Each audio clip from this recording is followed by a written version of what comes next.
अघोरी साधु हिंदू धर्म की शैव परंपरा से जुड़े एक रहस्यमय संप्रदाय हैं।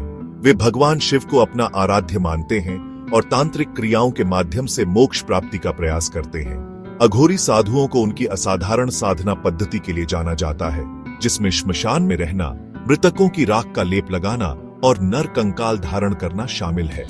अघोरियों का मानना है कि द्वैत से परे जाकर ही मोक्ष की प्राप्ति संभव है। वे सभी सामाजिक बंधनों और भेदभावों को त्याग देते हैं और सब कुछ में ईश्वर की उपस्थिति देखते हैं। उनके लिए पवित्र और अपवित्र जैसी कोई धारणा नहीं होती। अघोरी साधुओं की साधना कठोर और गुप्त होती है।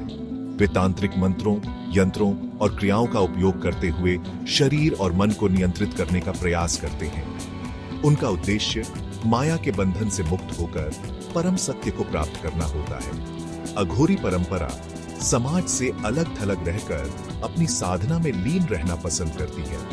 वे दिखावे और प्रसिद्धि से दूर रहते हैं और अपने ज्ञान को केवल चुनिंदा शिष्यों को ही प्रदान करते हैं। नागा साधु शैव संप्रदाय से जुड़े एक अन्य प्रमुख सन्यासी समुदाय है। नागा शब्द का अर्थ होता है नग्न, और ये साधु नग्न अवस्था में रहने के लिए जाने जाते हैं। नागा साधुओं को उनके बलशाली शरीर और हथियार चलाने के कौशल के लिए भी पहचाना जाता है।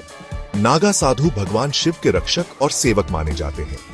वे कठोर तपस्या, योग और ध्यान के माध्यम से अपने शरीर और मन को नियंत्रित करते हैं। नागा साधु अक्सर हिमालय जैसे दुर्गम स्थानों में रहते हैं, जहां वे ठंड, गर्मी और भूख प्यास को सहते हुए अपनी साधना में लीन रहते हैं।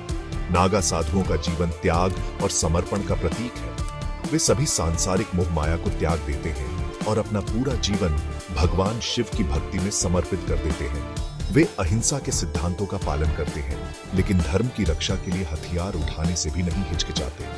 कुंभ मेले जैसे धार्मिक आयोजनों पर नागा साधु बड़ी संख्या में एकत्रित होते हैं। यह दृश्य अत्यंत अद्भुत होता है, जहां हजारों नग्न साधु अपने विशिष्ट वेशभूषा और त्रिशूल लिए नजर आते हैं। विंध्याचल पर्वत श्रृंखला के निकट एक गांव में विष्णु नामक एक युवा ब्राह्मण रहता था। विष्णु बुद्धिमान और जिज्ञासु था, लेकिन उसके मन में जीवन और मृत्यु के रहस्यों को जानने की तीव्र इच्छा थी। वेदों और पुराणों का अध्ययन करने के बावजूद उसे अपने प्रश्नों के उत्तर नहीं मिल रहे थे।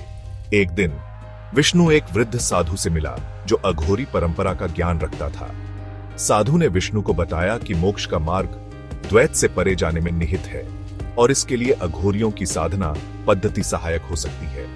विष्णु ने उस साधु से दीक्षा ली और अघोरी साधना में लीन हो गया।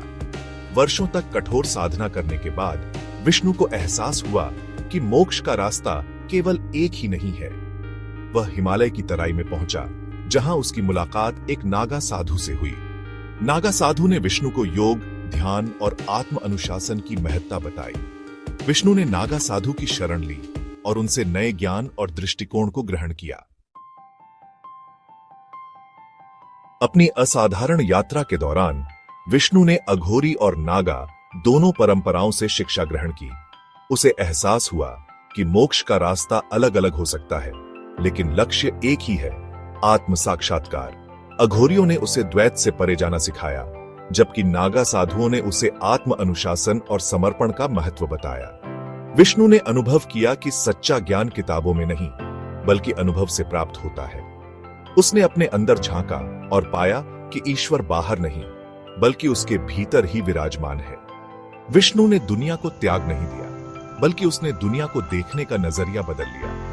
अपने ज्ञान और अनुभव से संपन्न होकर विष्णु ने लोगों को प्रेम, करुणा और सहिष्णुता का संदेश देना शुरू किया। उसने बताया कि ईश्वर हर जीव में व्याप्त है, चाहे वह किसी भी रूप में क्यों न हो। विष्णु की कहानी हमें यह बताती है कि सच्ची आध्यात्मिकता हमें अंतर्ज्ञान और बाहरी दुनिया के बीच सामंजस्य स्थापित करने में मदद करती है।